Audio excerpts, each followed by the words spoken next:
Testing, 1 million, 2 million, 3 million. Well, you can always hear that anyway.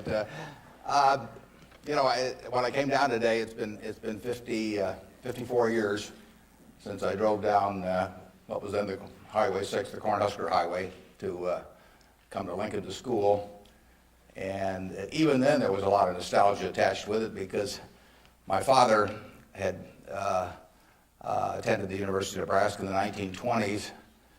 He was editor of the Daily Nebraskan, and one day a young woman from West Point, a student, came in to apply for a job as a reporter on the Daily Nebraskan, and my father not only hired her as a reporter, but he married her shortly thereafter. So both my parents attended here.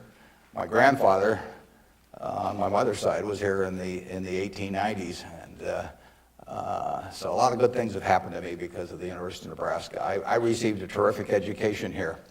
I was telling the dean the most valuable thing I learned here, but I learned a lot, but the most valuable was accounting, and we had a wonderful professor named Ray Dean. There may even be something named for him down here, isn't there? Yeah, he was, I'd been to the Wharton School, I went to Columbia Graduate School subsequently, and I took a lot of accounting courses, but by far the best instruction I received in accounting came from Ray Dean, and there's nothing more important.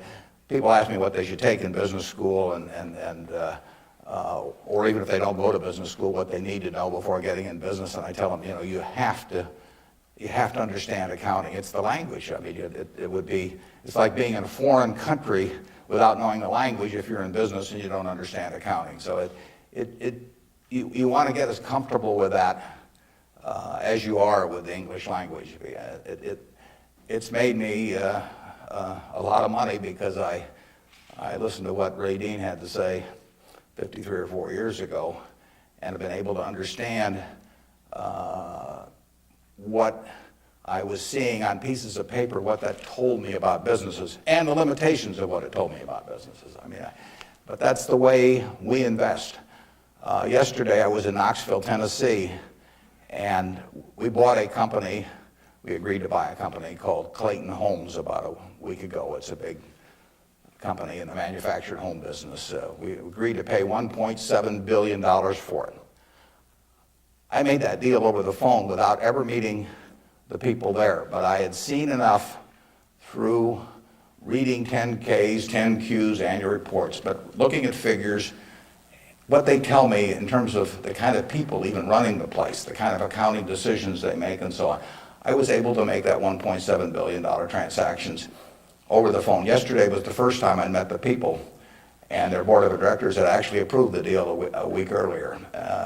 So it's, I couldn't have done that if I hadn't have, had a great time at Ray Dean's class 53 years ago. So if I'm going to tout one thing, aside from this particular leadership class, of course, if I'm going to tout one thing, I would tell you that get comfortable with it. It may not happen the first week or the first month in the class, but get very comfortable with accounting. So I run into CEOs periodically who really don't understand it. They try to bluff their way through, and you can see it in their faces. They're frightened almost when somebody hands them a balance sheet or an income statement. They really don't know what it means, and they have to count on somebody else. And that's something you shouldn't count on. We make all our acquisition decisions ourselves. I mean, we don't call in consultants or anybody. We don't call in investment bankers, much to their disgust. No investment banking fees in the Clayton Homes deal, because it's my responsibility running Berkshire to understand enough about our acquisition decisions to make them based on the numbers that I see and what I see there. This course, however, is about leadership, and I'd like to talk just for a minute about that, and then I'd like to really talk about whatever's on your mind, and we'll get questions. But leadership obviously it's a very simple thing in concept. My job as the leader of Berkshire Hathaway is to have visions and goals for the company overall with a long time horizon attached to them, and then to get those goals accomplished through other people. That's what it's all about. I can't do it myself, so I have to know where I want us to get to.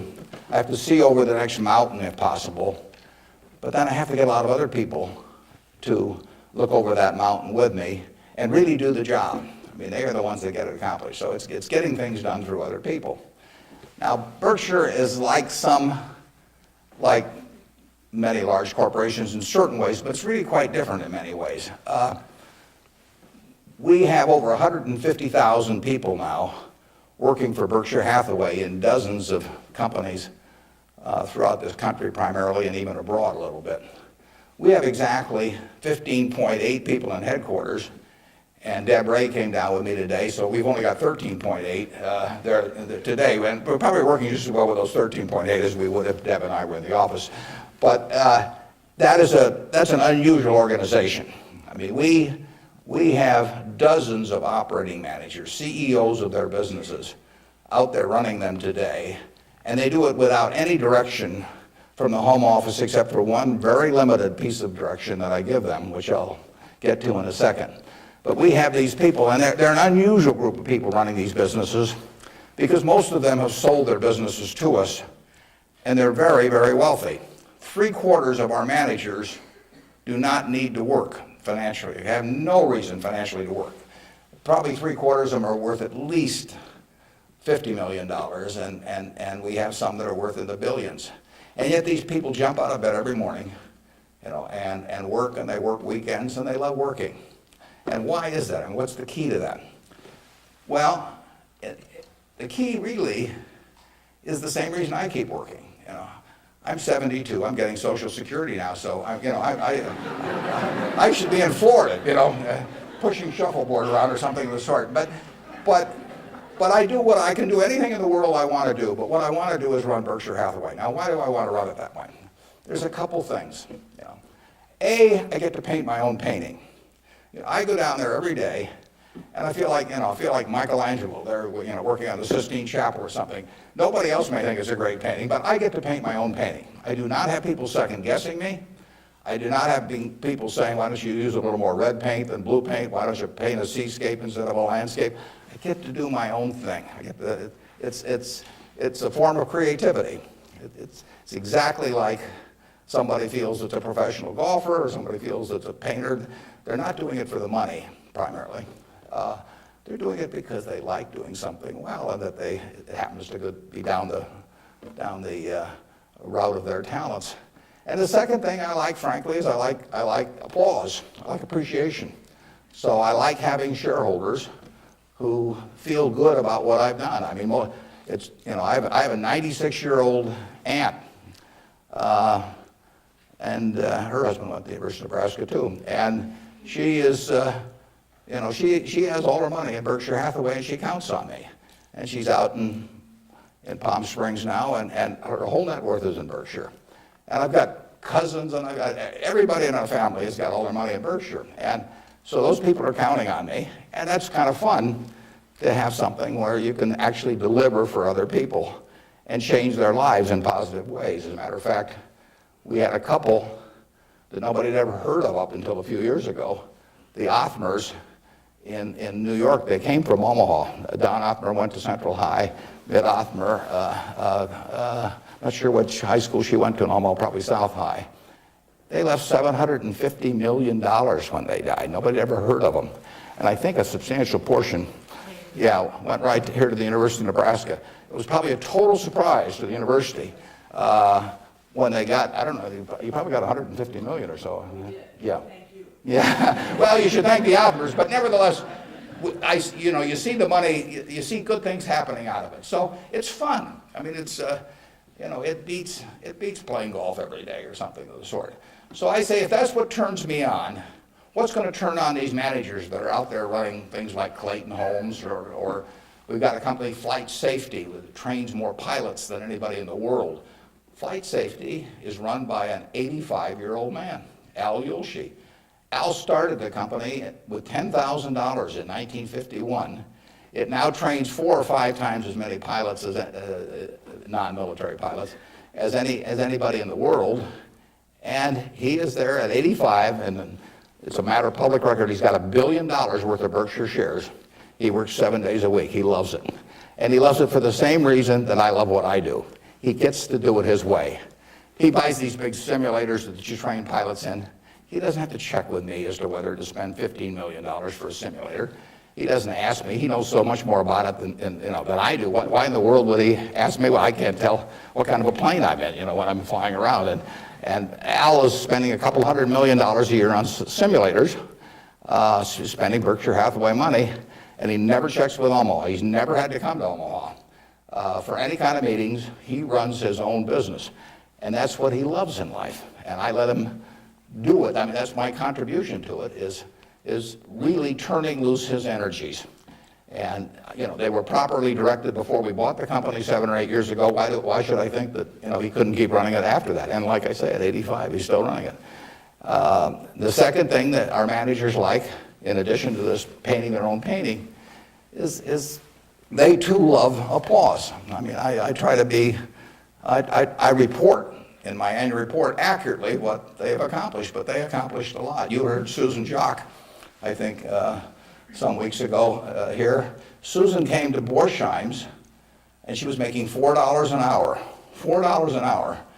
And at age, before she was 40, she became CEO of the second largest independent jewelry operation in the United States, from $4 an hour. But it's talent, and Susan knows more about, I don't know anything about jewelry, you could hand me a phony diamond or a real diamond, I couldn't tell the difference. But if I started telling Susan what to order in the way of jewelry, or if I started telling her what kind of terms to extend to customers or who to hire or anything like that, she doesn't need that in life. She really owns Borsheim's. We have the stock certificate. We get the profits. We get accustomed to. But it's her baby. It's her baby. She decides, everything about that place. And so it's her creation. And that feeling of ownership is really extraordinary, and it's so much better. I mean, it's the way I like to work, and it's the way, Susan Jock likes to work. It's the way Al Yoshi likes to work. And Susan, like anybody else in this world, loves being appreciated. I mean, there'd be something wrong with her if she didn't. And the truth is, nobody appreciates her more than I do. I mean, she is a talent. And we are lucky to have her, and we're lucky to have all of these other managers. So leadership at Berkshire really consists of taking a bunch of people who, in a baseball analogy, would be 400 hitters, and just handing them the bat and just telling them to get up their plate and take a big swing. There's very little to it beyond that. One thing I do is I send them a letter. We don't have meetings in Omaha. Some of our managers, there aren't any meetings, and there's no catechism or anything else. Once every 2 years, I send them a letter. This is it. Roughly one and a half pages or so. The only instruction they get from us. They don't send budgets to us. We don't care about those. Some of the companies use budgets, some don't use budgets. We adjust to them. Some of the managers I talk to a couple times a week because they like to talk frequently. Some of them I talk to literally once a year because they don't like to talk to me. And whatever, it's up to them. I adapt to them. The only thing I tell them, and this letter, which went out January 20th, 2003, it says it's been 2.5 years since my last memo. Now, how many big companies do you have? The managers out there have been 2.5 years since they've heard from the home office. It's been 2.5 years since my last memo. Here are a couple things to keep in mind. And number one, and this is number one every time, this doesn't change. It won't change 2 years from now or 4 years from now or 6 years from now. Number one, we can afford to lose money, even a lot of money. We cannot afford to lose reputation, even a shred of reputation. Let's be sure that everything we do in business can be reported on the front page of a national newspaper in an article written by an unfriendly but intelligent reporter. In many areas, including acquisitions, Berkshire's results have benefited from its reputation, and we don't want to do anything that in any way can tarnish it. Last year, Berkshire was ranked by Fortune as the 4th most admired company in the world. This year, we were 3rd in the United States. They just published it. It took us 37 years to get there, but we could lose it in 37 minutes. And that's the message. I mean, we can lose money. It does, nicer to make money, but we'll figure out ways to make money. But we can't lose a shred of reputation, because you don't get it back. And you can. I said 37 minutes, but you can lose it a lot faster than that. You can lose it in 5 minutes. And in fact, I was talking to Bruce coming in, and he did some work around Salomon Brothers, and I went back there 11 years ago because this firm, which had the second largest balance sheet in the United States at that time. It was a preeminent firm on Wall Street. John Goodfriend, who ran it, had his picture on the front of Business Week as the king of Wall Street. And in late in April 1991, he made a fateful decision. It was reported to him that an employee down the line had flim-flammed the U.S. Treasury, had broken some rules, tried to play games with him. And John did not report that fact to the Treasury or to the Federal Reserve or to the SEC or to anybody else. He didn't do anything wrong himself, but he got behind the curve. He didn't report it. The president of the company, Tommy Strauss, didn't report it. If you saw that Katie Couric show on Sunday night on the Central Park Jogger, Tom Strauss was on there, but Tom Strauss ended up losing he was president of Salomon Brothers. John was chairman, John Goodfriend. They didn't do anything. They dawdled. And after a few weeks, the same guy that had committed the terrible acts earlier, on May 15th, he did the same thing again at a Treasury auction. And now they were in this terrible pickle because they had known about this on about April 28th, that this guy was a bad actor, and they hadn't done anything. And now on May 15th, he does the same thing again. And now if they go, they start feeling if they go and talk about it, that people will say, well, why weren't you in here before? So they just kept trying to shove it out of their mind and do other things. And it came within inches of destroying the firm. It destroyed their careers. I mean, John Goodfriend had spent 30 years in Wall Street and had a fine reputation. The king of Wall Street was brought down by one simple act of omission. All he had to do was pick up the phone. Jerry Corrigan was head of the New York Fed. He had to pick up the phone and say, Jerry, you won't believe this, but this crazy guy in our Treasury Department, a fellow named Mosier, has just done this thing, and I'm terribly embarrassed, and what can we do to make it right? I mean, and Jerry Corrigan, being Jerry Corrigan, would have turned red in the face and gotten very mad and issued a lot of language I couldn't repeat here, but in the end he would have said, thanks for calling and telling us about it immediately, and we'll slap a fine on you or do whatever is appropriate. And the next day, the firm would have gone on fine, but John Goodfriend, actually, a perfectly okay guy, but he didn't act when it counted. And Tommy Strauss, who was number two, the same way. And later on, they were fined and in a certain way kicked out of the securities industry. And Salomon barely survived. 8,000 employees around the world had their future in real jeopardy because of that single act. So just apply the newspaper test. That's what I tell our managers. I could have a 1,000-page book of ethics. I could have all kinds of rules and hundreds of, but in the end, just all you got to do is think about, do you really want what you're doing put on the front page of the paper tomorrow to be read by your parents, by your spouse, by your kids, by your neighbors, by your coworkers? And if you're embarrassed about it, just forget about it. You're all going to do well financially.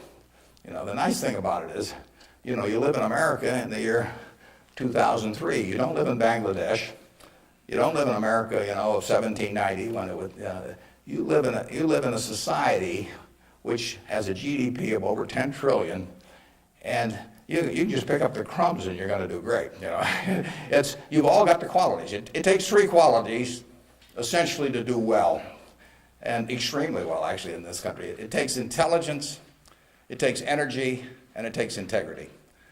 Now, everybody in this room has the requisite intelligence. You wouldn't be here if you didn't. I mean, it doesn't take 180 IQs, although I'm sure you all have those. But it takes reasonable intelligence. You're getting a great education. You've got the energy. That's why you've shown up in school. And it takes integrity. And I say, if you don't have integrity,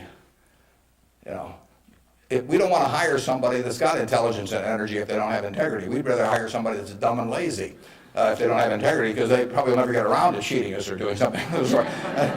Last thing in the world I want is somebody that's lacks in. Mosher had intelligence and energy at Solomon. He was head of the government bond trading thing, and he had lots of intelligence and he had lots of energy, and he went to jail, and he almost brought down the firm.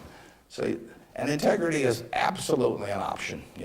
You may not be able to throw a football 60 yards, and you may not be able to run the 100 in 9.8. You may not be able to sink 3-pointers but you can choose where you stand on the integrity scale. You weren't born wired one way or the other. That is an absolute choice you make. And the heroes I've had in life have been the people that I felt stood out in that respect. My number one hero was my dad, but I've had other heroes, Tom Murphy, Ben Graham, people like that. And the reason I admired them was not because they were the smartest people in the world, although they were plenty smart. And it wasn't because they made the most money. That meant nothing. It's really because I felt they were the classiest people that I ever met in my life. I mean, I saw them behave over year after year after year in a way that I could write their story on the front page of any newspaper, and even in an unfriendly tone, and I could not do anything that would embarrass them in the least. They behaved extraordinarily well. And having the right heroes, is terribly important. You tell me who a 10-year-old's heroes are, and I can give you a pretty good prediction about how they're going to turn out. You want to choose your heroes very carefully, because you're going to look like them at some point, and you're lucky if you've got the right ones. I'll give you an aside, and then we'll get on to your questions. But it's something, you're not parents yet, most of you. But when you're a parent, you are the natural hero of your child. You're this great big thing. There's two of you great big things, and there's a little tiny child dependent on you. Everything. You are the natural hero, and anything they get to school, subsequently, or anything else, they're going to be shaped more by what they see in this behavior of yours toward them than anything that will impact them later in their lives. And if they want you to be the hero, you can destroy that, of course, and you've seen it done many, many times. But actually, if the parents are proper heroes, the child is about 90% of the way home, and you're lucky if you've had parents like that. And you can be that to your children, or you can be something else, and you're shaping that person. It's nice to learn accounting when you get to Nebraska, but the behavior model that you take on is incredibly important. Let's talk about what's on your mind now. You can ask tough questions. It's more fun for me, and they can be about business, they can be personal, they can be political. You pick it out. And. Good morning. When you were rejected from Harvard Business School, is obviously somewhat of a failure in your mind. How do you adapt to your failures in life to make you more successful? Yeah, well, that's a very good question. How do you turn failure into a plus? And it's true. When I was at the University of Nebraska, one day I was reading the Daily Nebraskan, and it said in room 300 or something, at 3 o'clock, there will be this panel of 3 professors here at the university, and they're going to award the Nathan Gold Scholarship. I don't know whether you still have that around. And at the time, it said it would give you $500 to go to the graduate school of your choice. I don't know whether it's changed in amount, but that was it. So I read this, and I went there to this room at 3 o'clock that day, or whatever it was, and I walked in the room, and there were the professors, and I was the only student that showed up. It really got to them. They were stuck. They kept waiting and looking at their watch and hoping there'd be more candidates, but no one came in. So I won $500 by default. And those are usually my biggest triumphs when nobody else shows up. And so here I was. I had $500 to go toward it wasn't limited, any graduate school for a master's degree. So I applied to Harvard. My dad wanted me to. And I shortly heard from Harvard. And they said, go to Chicago and meet this fellow who interviews applicants from the Midwest. So I got on the train, and that's what you did in those days, and I spent about 10 hours on the Burlington going to Chicago. Then I transferred to another little interurban train to go up to this country day school where this fellow was the headmaster, and he was the big interviewer for Harvard. And I got there, and after about 10 minutes, he said, better think about something else. But, he come back later on. I was 19 at the time, and I looked about 12, and I acted about 8. So it was not a great combination. So he said, forget it. So I took the little interurban train back to Chicago, and I took the 10-hour train back to Omaha. And all the time I'm thinking, what do I tell my parents? It's kind of embarrassing. But it was the luckiest thing that ever happened to me. Because if I'd gone to Harvard, I would have gone to a 2-year business school. I instead applied to Columbia, where I could graduate in 1 year and get a master's degree. Luckily, that by the accident of it and being in the Nebraska National Guard, which did not get called up for the Korean War, I missed going in the Korean War. I got to meet Ben Graham, which had an enormous effect on me subsequently. And I probably got my wife that way because she was going to Northwestern. And I was able to put on sort of a full court press because I got out in 1 year. And otherwise, she'd have met some other guy. I mean, I got her before the competition showed up. And so it worked out wonderfully. It couldn't have worked out better. And that's been my life, basically. I mean, things, you will get some disappointments, but the future is what counts. It'd be fun if I knew every decision I was going to make was going to be perfect. It would not be as much fun. It'd be like playing golf and knowing you're going to hit a hole-in-one on every hole. You wouldn't play golf if every time you got on a tee, you just took a swing and the ball ended up in the hole. It'd be fun for a few days. You get on TV, but the game would not be any fun. So it's failure, and I wouldn't even consider them failures, but they're mistakes or whatever you want to call them. They're part of the game, and in the end, you go on, and we've made plenty of mistakes in business. We'll make plenty more, and the Babe Ruth, and for a long time, it subsequently got eclipsed by a few fellows, but he held the record for strikeouts. He also held the record for home runs and was the highest paid baseball player until the modern era came along. So it's part of the game. If you take big swings, you're going to miss sometimes. But the Harvard thing, you'll get a kick out of this.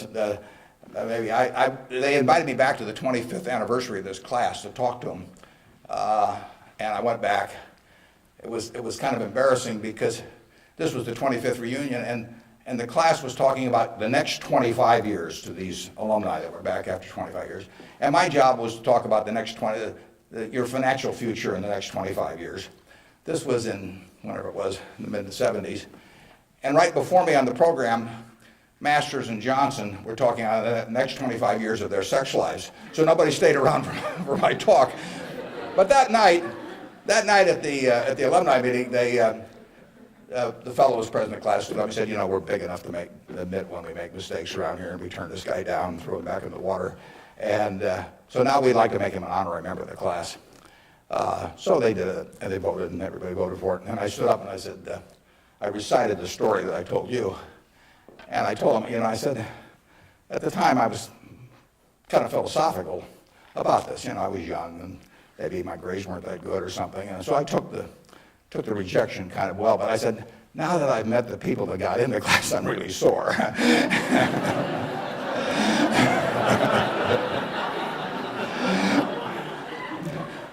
Okay, who's next? Yeah.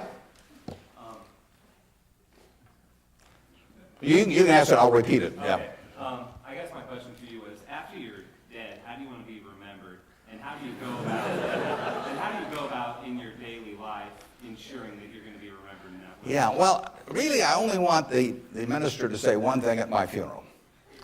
If he gets up there, and they play a few little hymns and everything, Maybe they'll play there. There's no place like Nebraska. That'd be great. I just want him to stay up there and say, my God, he was old. You know? I'll settle for that. But the truth is that to some extent Berkshire is my creation. So I would like people, to the extent that people regard that well, that's what counts. I mean, that's my painting. And I hope that people look at, I've been running it out for almost 38 years, just about 38 years exactly, and it means I only got another 30 or 40 to go. And I hope that we have done some things differently than other corporations. We've operated on a different model. And I hope two things about it, actually. I hope, A, that people realize that model works and why it works and so on, because it does conflict with certain management theory over the years. And secondly, the important thing is that it lasts well beyond me. I was down at Walmart 6 months ago and talked to their management group, and I had a great time. What is really astounding, I voted for Walmart as the most admired company in the country last year. That's where my vote went. It was astounding what Sam Walton built, starting in Bentonville, Arkansas with a pickup truck, taking on J.C. Penney and Kmart and Sears and all of these people with no money, no real estate, no preference with vendors, no credit card lists, anything. He just took them on, and of course he just ran away from them. But the really impressive thing about Walmart is that Sam died about 11 years ago, and there had been no momentum lost. I mean, what he instilled in that company, nobody else could have built it like Sam, but David Glass first and Lee Scott now as the CEO, they have kept that company with its special culture going at full steam ever since. And that's really what I hope happens with Berkshire, and I've tried to think about ways to make that happen. But the real test will be if 10 or 20 years after I die, that the special culture that I think is part of Berkshire is not only just as strong as ever, but even stronger. We have a situation at Berkshire where in 38 years, we got all kinds of CEOs out there running all kinds of businesses, 3 or 4 of them in Omaha. We have never had one CEO ever leave us, period, to go someplace else. I mean, I don't know that there's any place like that in the country. So it's been and we've never issued a stock option. You read in the papers that you got to have stock options to attract quality people, all that sort of thing. I mean, we've never had a share of them. And in the end, I don't know how many dozens of managers we're talking about, but no one has ever left for another job. And some have been offered way more money. In fact, Ajit Jain, who runs our reinsurance operation, probably could have increased his income 10 times, tenfold. Now, he's already making many millions, but tenfold. But he doesn't want to leave. And that is the culture that I hope we can maintain, and that's what I'd really like to be. If I've done anything to contribute to that, continuing after I die, that would be terrific. Of course, I actually plan to keep managing Berkshire after I die. You have to understand that. I have given all the managers Ouija boards. I've got these dark rooms they're going to go into, and I'll be there. Mrs. B at the Nebraska Furniture Park worked till 103 at Berkshire, and she's sort of our examples. And then she took off from work, and she died the next year. So it's very dangerous to quit as early as that. Yeah. Am I supposed to be calling on these people? Okay, good. How do you determine via your personal finances what organizations or foundations do you give your money to? On personal finance, how do I handle them? Or? How do you determine where you make your donations? Oh, well, we've got there's a Buffett Foundation. Eventually it will have everything. I mean, basically everything I've made will go back to society. America's done it for me, and that's where it should go. I've got about an 8-page letter that the trustees have already seen. Incidentally, there's very few trustees. I don't believe in large groups of people making decisions. It gets to be, it sort of descends to the lowest common denominator. So there's only, maybe 5 or 6 trustees. Interestingly enough, not just by accident, but I picked the people who I trust in the most in terms of both their intelligence but also their quality to run it after I have people I feel the surest of. A significant majority will be women. It'll be a woman-controlled foundation, and probably the largest foundation in the world at the time, but with a very small number of trustees.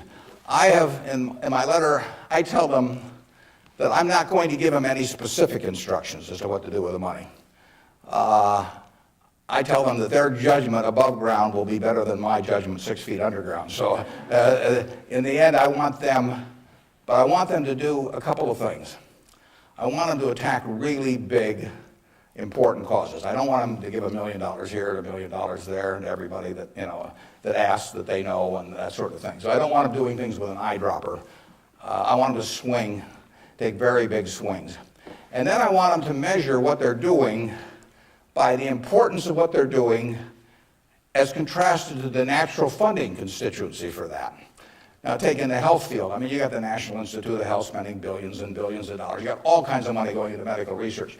It'd be crazy, in my view, for the Buffett Foundation to be engaged in medical research. It's not that the subjects isn't important, but there's already a huge funding constituency. It would be crazy for the money to go to Harvard or something of the sort. It isn't a fine educational institution, but you've got all of these people that give money to Harvard, and they've got a rich alumni base and all of that sort of thing. So I want the combination of a terribly important program and the lack of a natural funding constituency. Well, where do you find that? You find that with unpopular causes to quite a degree. Rockefeller felt somewhat the same way. It's interesting. He was the first major patron of any sort of black colleges in the United States. Now, if you think about it, black colleges had no funding constituency. I mean, their alumni didn't have any money, basically. I mean, if you go back 75 or 100 years. So there wasn't any money coming in. People didn't, they didn't build great businesses and then leave tens or hundreds of millions of dollars to the institution. And it was self-perpetuating. And so Rockefeller stepped in and he took a group of black colleges and funded them in a very, very big way. And I admire that kind of a decision enormously. Otherwise, nothing would have happened. And that's what I hope the trustees of the Buffett Foundation do. I was with Bill Gates last week, and I consider his foundation, he and Melinda together, because they're equal partners in it, I consider their foundation to be the most logical big foundation in the world. They're giving away about $1 billion a year. Now, Bill said to, and Melinda said to themselves, how do we save the most lives per dollar spent in the world? And they decided that in certain major medical areas, that what was being done abroad in many countries was zilch in terms of these things that were easily preventable by vaccines or various other things. And they decided they could save huge numbers of lives per $1 billion spent. But they'd be spending it, in places like India and Africa, where they would get no credit in the United States. I mean, no buildings with their name, no nothing. But that was their metric. And that's Bill's sole metric. I mean, he doesn't want to talk about, you can go to him with some proposition to stick his name on something, for $50 million. It doesn't interest him at all. It's a totally rational one, and he pours himself into it. He has educated himself on medicine, and particularly medicine outside the United States, in a way that I've never seen anybody. And I've got good news for you. This you should write down. On May 2nd, on public broadcasting, there will be a program where Bill Moyers is interviewing him, and Bill explains his philanthropic thinking. And I went there. It was taped at Columbia University, and in fact, you may even see me in the audience sitting next to Melinda. But it's going to be a great program. They took about an hour and 20 minutes, and it's going to get edited down to 56 or 58 minutes. But you will hear as cogent an argument for rational philanthropy on that program as you'll ever hear in your life. So it's interesting. That program came about because about 2 years ago, I asked Bill a question at a group I get together, something akin to what you asked him. I asked him to talk about the evolution of his philanthropic thinking. And there were a group of about 60 of us there, and he talked to us, and I mean, it was a fabulous talk. And I said, you got to get that out in the public domain somehow. So this thing with Bill Moyers does that.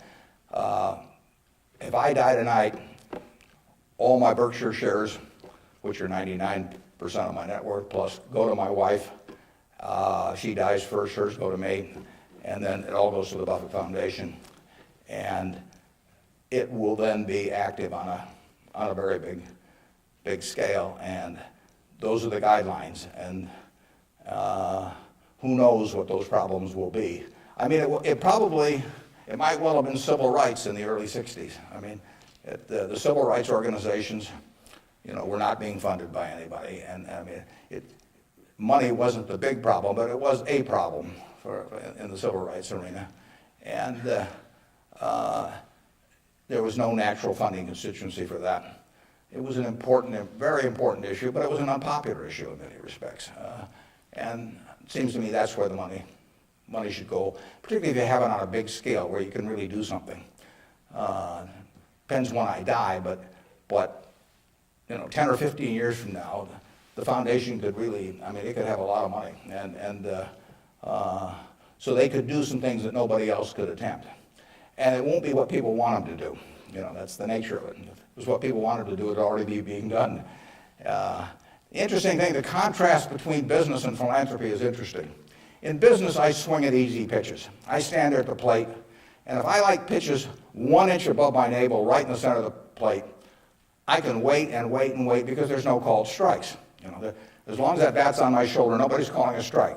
If the pitcher throws me General Motors at 36, IBM at 82, Microsoft at 25, and I don't swing, it's not a strike. It's not a hit either, but it's not a strike. Only when I swing is it a strike. So I wait for easy pitches. I wait for things I understand are exactly in my sweet spot. Philanthropy is just the opposite. You're looking at the toughest problems the world faces, and they're intractable to some extent. I mean, these are tough problems. And they have resisted the utilization of money over the years, and that's what makes them tough problems. I mean, the problems you can solve with money are the easy ones. It's the problems you can't solve with money. So they are very tough problems. One thing I've gotten involved in just a little bit recently is something that Sam Nunn is heading, the former senator, called the Nuclear Threat Initiative. And essentially, Sam Nunn, who is as well informed as anybody in the world on the subject and articulate and everything, is working on the problem of the nuclear materials and or nuclear talent that exists around the world that might become available to terrorists or to governments to impose on the rest of the society. And there are vast amounts of uranium and lesser amounts of plutonium, and there's a lot of unemployed Russian scientists and so on. So this is something that Ted Turner actually set up a couple of years ago and got Sam to handle. And because AOL Time Warner stock, which was being used to fund it from Ted, has gone down a lot in price, they've run short of money. So that's something I'm involved in. It doesn't, it's not something that has any popular appeal. You can't send out something and get hundreds of thousands of people to respond. But that's the kind of thing that I think the foundation should be doing. Yeah. With the government possibly considering eliminating double taxation on dividends, would you ever consider declaring a dividend on your stock? And what kind of decision-making process do you go through when you're looking at those businesses? Yeah, the question is, with the government considering eliminating the double taxation on dividends, would that change our attitude at Berkshire toward paying dividends, and what sort of decision-making framework do we have about whether we pay dividends or not? Berkshire, I took it over in 1965, and we paid 10 cents a share one year. It happened in the late 60s. I can't remember it. I blocked it out of my mind. I must have been in the men's room or something, because that was the only dividend we paid.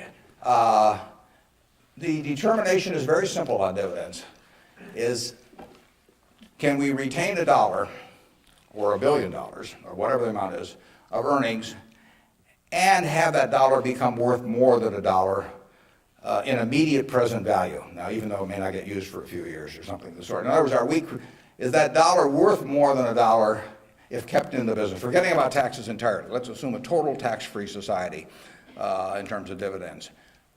And the answer to that so far has been yes. We have kept the dollars that we've earned and we have created more than $1 of market value for every dollar we've retained. And as long as we can do that, it's silly to pay out $1, even if it's not taxed, and put it in my pocket, where it's still only worth $1 if I can create more than $1 worth of value in the stock. So we have done that now for a lot of years. It doesn't mean we can do it forever, but we've done it for a lot of years, and that is the test. And you will find in the back of the Berkshire Hathaway annual report, which we'll be glad to send to any of you, it's on the internet also, but you'll find in the back of the Berkshire report something that isn't in any other report that I know of. It's something called the Economic Principles of Berkshire Hathaway.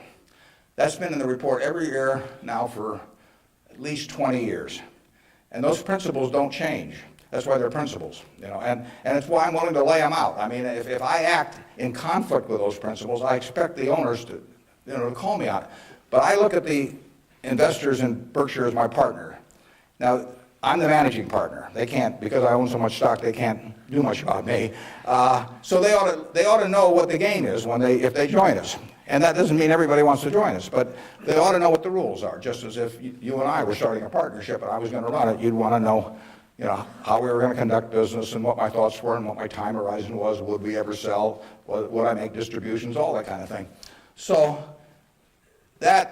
those principles cover this point you raised. I don't forget what's the third or fourth one or something like that, but it's explained there, and I want people to I want our owners to understand it. I mean, I look at every owner when I write my annual letter to shareholders, which takes me an ungodly amount of time. I mean, it's miserable, but nevertheless, it's important because it is the one time a year I'm talking to my partners. And when I started out, I actually mentally put Dear Doris and Bertie, because those are my sisters, and they have all their money in Berkshire. They're smart, but they're not financial types. I mean, they're not spending their time on that.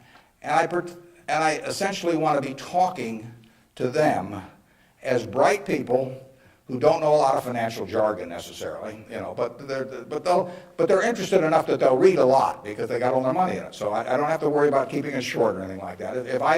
If I'm talking about their money, I've probably got their interest, and I take that off at the very end, and then I take off Dear Doris and Bertie, and I put to the shareholders of Berkshire. But I want to tell them exactly what they're in. I want it to be just as if our roles were reversed. That's always the test. If Doris and Bertie were running the place, and I was living in Carmel, California, like Bertie is, what would I want to hear from them, the managers?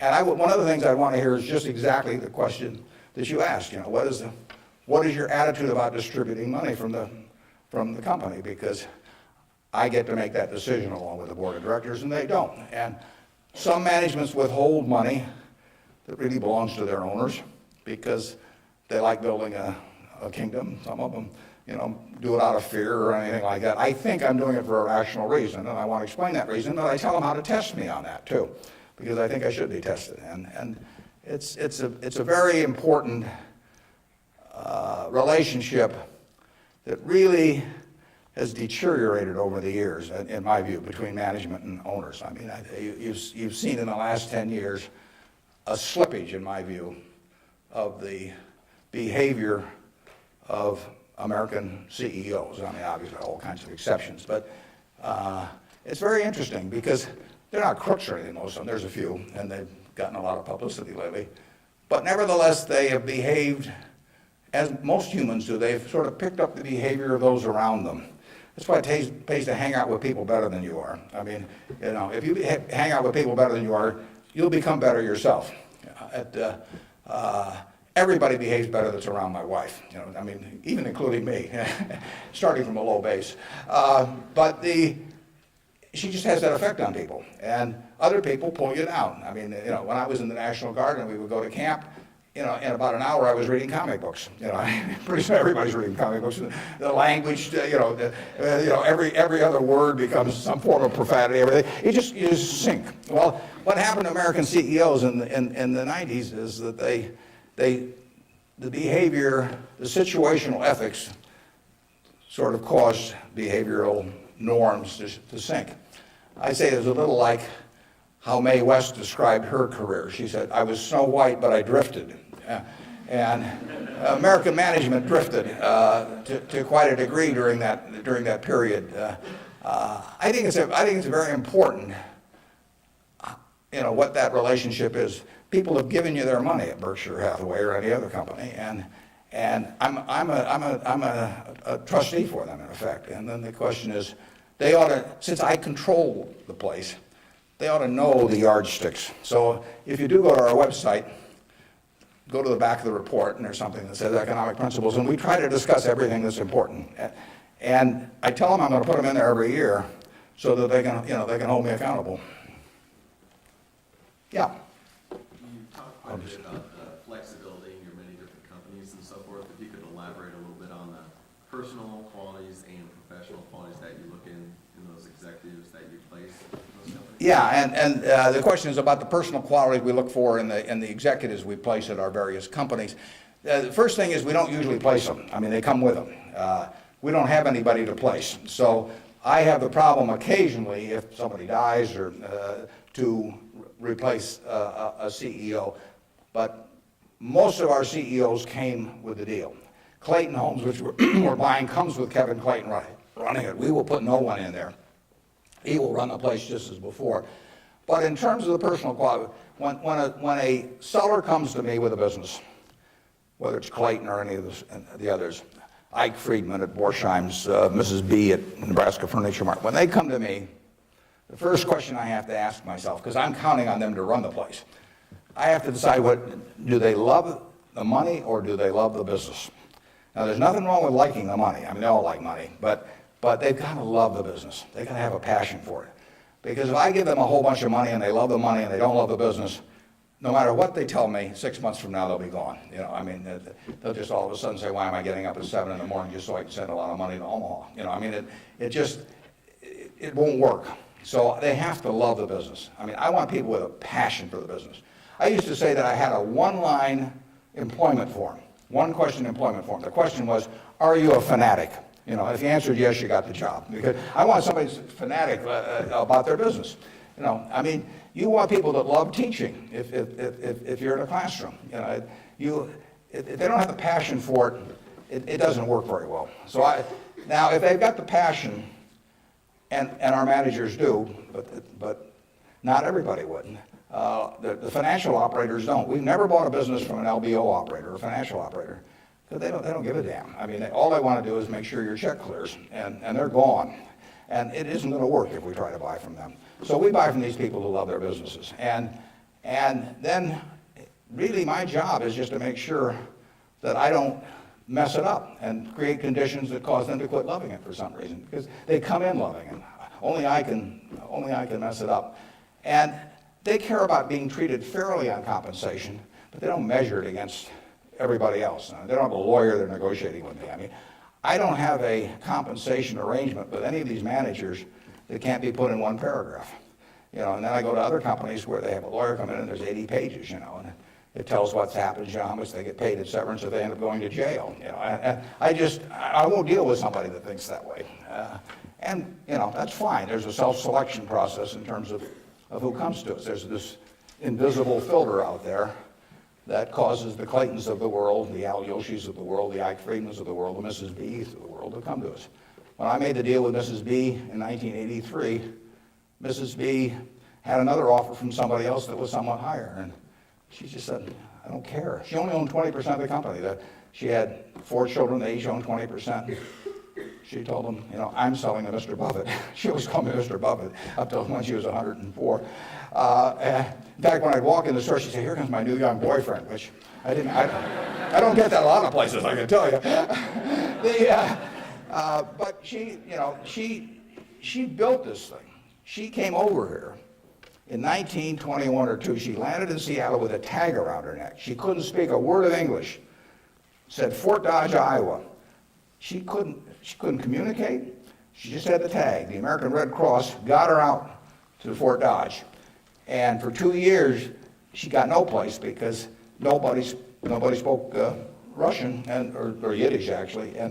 And so she moved to Omaha just to be around some other Russian Jews who she could at least talk to. She learned the English language when her oldest daughter, Frances, would go to school and come home at night and teach her the words.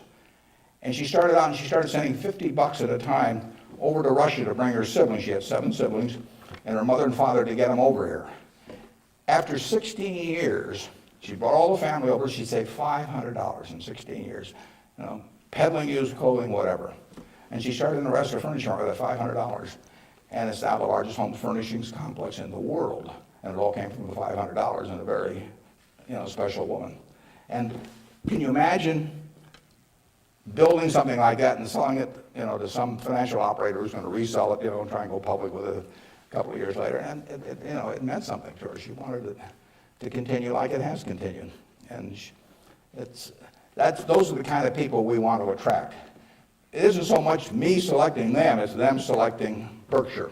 I mean, that's the key. And frankly, we've gotten to that position in this country where the people that do care about their businesses, good-sized businesses, there's no second choice besides Berkshire. We get them. They come to us. We had a woman, Doris Christopher, come to us last year. Doris Christopher, in 1980, had 2 little girls, lived in Chicago, lived in a probably $20,000 house. And she and her husband both worked. She's looking for something to do to make a little extra money. She thought about catering and decided that it would take her away from the kids too much. So she decided that what she knew best, though, was she'd been a home ec teacher. She knew cooking. And she knew the kitchen and what was useful to people. So she borrowed $3,000 on her life insurance policy. That's all she had. She went down to the merchandise mart in Chicago and said, what's the least amount of this utensil or that utensil a manufacturer would sell, usually a dozen. And she took them home, and then she had the idea that she would hold these parties, essentially, in people's homes. And so she arranged with a woman in suburban Chicago to hold the first party. She almost turned back. She started driving there. She thought, they'll laugh at me, and I'll knock the stuff over, and they won't buy it. What you do. She's very unsure of herself. But she went there. She sold, I think, $175 worth of goods that night. She sold me her business last year, and that business made $140 million pre-tax from this $3,000 investment. That woman had a passion for her business, and she understood her customer, and she loved her customers. She loved the people that worked with them. She got 67,000 associates. It's called the Pampered Chef. Some of you may have been to a Pampered Chef party. Almost 1 woman out of 10 in the United States bought something from us last year. And now, unfortunately, I have to acknowledge that she probably didn't understand accounting that well, but she understood her customer, and she understood people, and she likes people. I met her one time, but when she wanted to sell her business, there wasn't anybody else to sell to as far as she was concerned. She came to Omaha. We made a deal in a few minutes. We made the compensation deal took us 15 seconds. She's running the business. I've never been there. They're in Chicago. I hope they're there. I mean, we paid a lot of money for this. I mean, someday we'll buy a business and there'll just be some guy in a closet someplace saying, what figure shall I send Warren this month? But I've never been there. I've met her and I've seen the results of what she's done, and she is in love with the company. Yeah. How do you intrinsically value the businesses that Berkshire acquires? How do I value the businesses Berkshire acquires? Well, the first thing I have to decide when somebody calls me is valuing this business within my circle of competence. I don't know how to value Microsoft. I don't know how to value Oracle. I mean, if Larry Ellison calls me or Bill Gates calls me, and they don't. But if any of those, I don't know, or biotech or anything, I wouldn't know how to value it. I just, I'd wish them well and tell them, I think it's worth twice as much as they think it is, but I'm just not in the mood to buy today. I don't know. So it has to be within my circle of competence. My circle of competence is, businesses I can understand. And when I say understand, I don't mean understand how to use a computer or not use a computer in terms of a computer company. I mean understand what the economic characteristics of the business are and what the company's really going to look like in 5 or 10 or 20 years. Bill Gates will tell you that if he were investing, he would buy Berkshire rather than Microsoft because it's so much easier to understand what our businesses are going to look like, whereas he's in a business where you're going to really have to be doing things differently over time. So I know that Wrigley's is going to be the #1 chewing gum in the country. I know Snickers is going to be the #1 candy bar in the country 10 years from now. It's been the #1 candy bar for 40 years. You don't have to be very bright to understand that when people lay out 50 cents for something that they stick in their mouth, that they're not about to experiment. I mean, we try to look at businesses we can understand. Now, I got a call a year and a half ago from a fellow, I never heard of him, in Denver. His name was Craig Ponzio. Craig called me up and never heard of him. And he said, I've got a business that's your kind of business, and I want to sell it. Here's the reasons. Happen to do with health. And although I don't pay much attention to the reasons. And he said, it's the leading company by far in the custom picture frame business. And he said, let me tell you why it has what I call durable competitive advantage. That's what I call durable competitive advantage. He said, let me tell you why it has it. He said, there are 18,000 people that frame pictures in the United States, little mom and pop operations. Every town, Lincoln will have a half a dozen, Alma will have a dozen, and they frame pictures. I go over to get a picture framed, I hand it to somebody, I say, I follow their judgment. I say, biggest thing I want is I want a good-looking frame, and I want it back soon. I want quick delivery. Well, with 18,000 people in that business and a zillion kinds of picture frames, nobody can carry a big inventory because they don't do that much business. I mean, it's not Walmart or something of the sort. Craig Ponzio graduated from a little school up in Wisconsin, went to work in a tiny little firm that made these things. 5 or 6 years later, bought the place when it was doing $3 million a year. Now does $300 million a year, and it totally dominates the wood and custom frame business. Why does it dominate it? It dominates it because it calls on these 18,000 people. It has a sales force calling on them 6 or 8 times a year, and it has 22 plants around the country that can get the frame that the custom framer orders 85% of the time. If they order it by 5 o'clock today, they'll have it by 3 o'clock tomorrow afternoon. Now, think of that coverage. That's what the customer wants. They don't care whether they pay $83 or $88 to get the thing framed. You've got something you want done, and you want it done fast. And that little custom framer, those 18,000 people, they want happy customers, and that means speed of delivery and certainty and all that. You couldn't build a distribution system to compete with us. I mean, just think of trying to build a distribution system starting from scratch that would take that business away from us. It can't be done. Well, Craig explained that to me in about 15 minutes. I'd never thought about the custom frame business, but I've framed pictures or had people frame them for me, and I understood the power of that. That was a Monday. I said, I think we can make a deal. So he came on Wednesday. He came at 9 o'clock and he left at 10 o'clock. We've had a deal. I've never seen him since. He got the money promptly thereafter. He wasn't going to come to the annual meeting last year, but his wife was sick. He'll probably come this year. He's a good guy. And no one can knock us off in that business. Every time I buy a business, I say to myself, if I had $1 billion and I wanted to go in and compete with these guys, could I knock them off? If you gave me $1 billion and you told me to dislodge Snickers as the #1 candy bar in the country, I don't know how to do it. If you tell me I got $1 billion and I got to make it, or $5 billion, and I got to make it so that Wrigley's, Spearmint, Double Mint, Juicy Fruit, all of those get knocked off the top-selling gum list, I can't do it. Now, if you give me $1 billion and tell me to knock off all the ladies' apparel shops in Lincoln, I'll make mincemeat of them very fast. I mean, I have a very good business myself, but I can destroy that. And the real test is, can some idiot with a lot of money destroy the business you've got if he decides to compete with you? And we try to buy businesses where no matter who comes along, they've got this durable competitive advantage. Those are the 3 words that count. And you can make that. You may be able to make that decision about companies that I can't make that decision about. They have to be pretty simple for me. But we buy things that, we have Fruit of the Loom underwear. Are people going to quit wearing underwear? Well, who knows? But we sell 44% of all the men's and boys' underwear that goes through Walmart and all of the mass merchandising chains. We've got the lowest costs around. Fruit of the Loom is a name that's been around since 1850 or 60. If you can buy 3 pairs of shorts from us, or 6 pairs or whatever it is, for $5.50 and nobody's going to sell them cheaper, why are you going to buy anything else?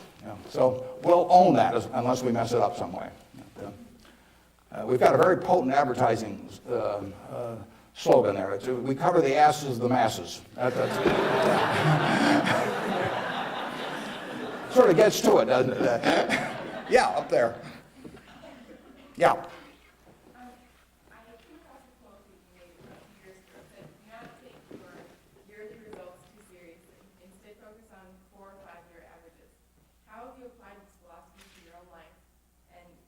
Examine your successes in your personal life based could you repeat that just a little louder? I think I got most of it, but try me again. Okay.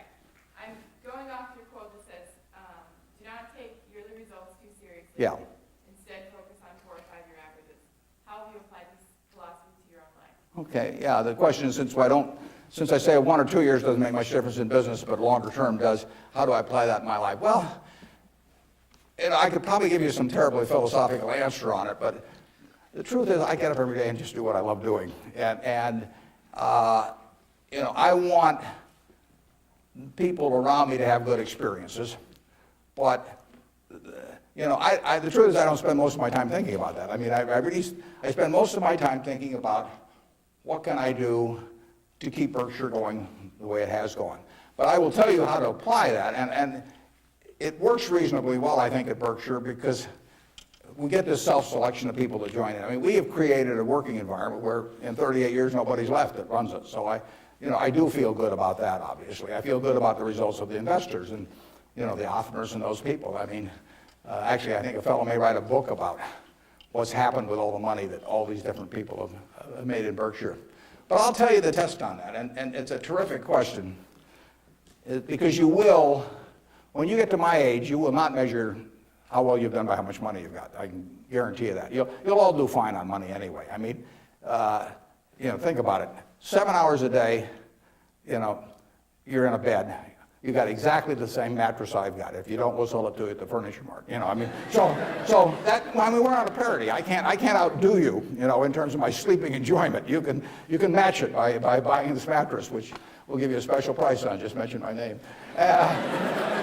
We eat at the same places, We eat at Dairy Queen, particularly if you're in my position because we own it. But we eat at McDonald's and Burger King, and when I leave here, I'll stop by a fast food place on the way. So our eating experiences are the same.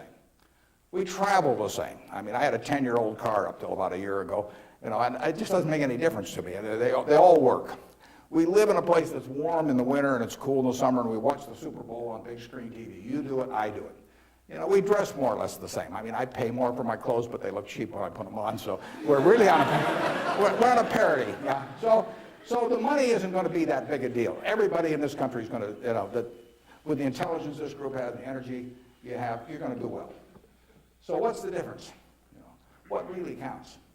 Well, I would say that you will measure, health is enormously important, and that's a matter of a fair amount of luck. I mean, so I'm not shortchanging it. I'm just saying you can't do too much about that. But you will measure your success in life by how many, and extent, whether it's the people you want at 70 or whatever the age may be, you'll measure it by how many of them really love you, in the end. I mean, you can't buy love. I mean, it doesn't work. You can buy sex, you can buy testimonial dinners, you can buy your name on buildings, you can do all kinds of things. But the only way you get to be, love is to be lovable. It's kind of irritating, actually. If you got a lot of money, it'd be more fun to just write out a check for $1 million. So everybody, from now on loves me. But it doesn't work that way. And in fact, the only way is to be lovable. And I've got this friend who came out of Auschwitz and had at least one member of the family die there. And what is it now? It's 60 years later. She still, when she looks at people, it's a Polish Jew, when she looks at people, the question she asks herself in determining who she really trusts as friends, the one question in her mind is, would they hide me?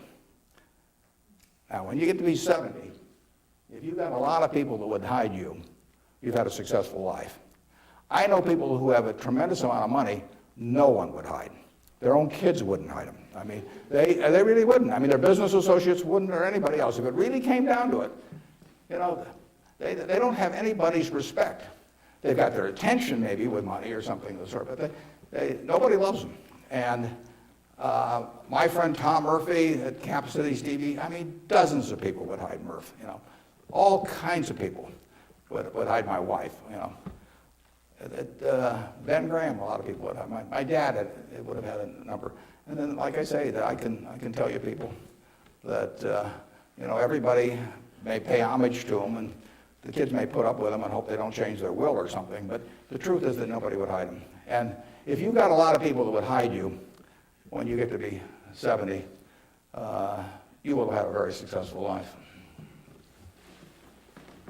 Okay, right in front. Throughout your life, what are some of your personal and career goals that you've set for yourself, and which ones have you accomplished, and which ones are you still going after? Yeah, just in terms of personal goals or Just goals that you've set through your life that you've accomplished. yeah, well, I would, the truth is the main goal I've had has been at Berkshire. I mean, it might be more admirable to say that I was feeding the poor or something someplace in India, but it isn't true. I mean, it's been the focus of my life most of the time. The money will be, I think, used for very good purposes later on. I don't use any real amount of it myself. But actually somebody else is going to do most of that, and I pick good people to do it. But, I've got 3 kids of which I'm enormously proud, and they like each other. They get, they do things together. They work, the family unit works extremely well. But my wife gets 99.9% of the credit for that. I mean, if you didn't turn out well under her, there's something really wrong with you. It's a life that's a lot of fun, but I do what I enjoy doing. I play lots of bridge on the internet because I like to do that more than anything else. I used to do way more reading. I do a lot of reading, but I used to just read all the time.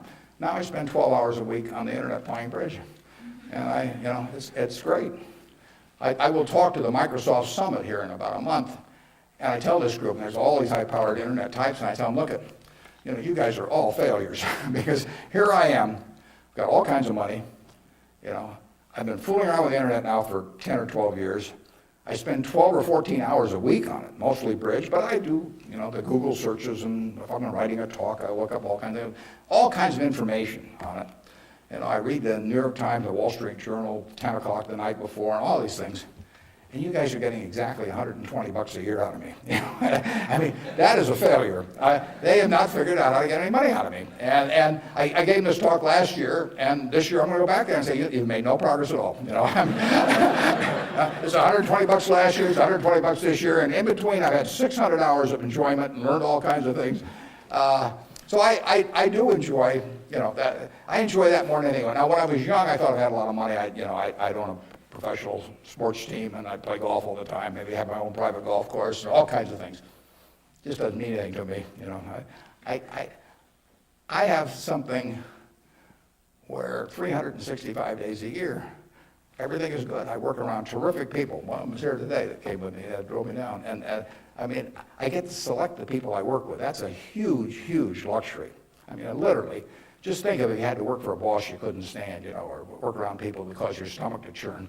It'd be miserable. So the ultimate luxury really is doing something every day that you love doing with people that you love doing it with. And I've got that, by accident to some extent. I say if you take on a job just to make a lot of money and it causes your stomach to churn, and you go home at night and kick the dog and all that sort of thing, that's a little bit like marrying for money.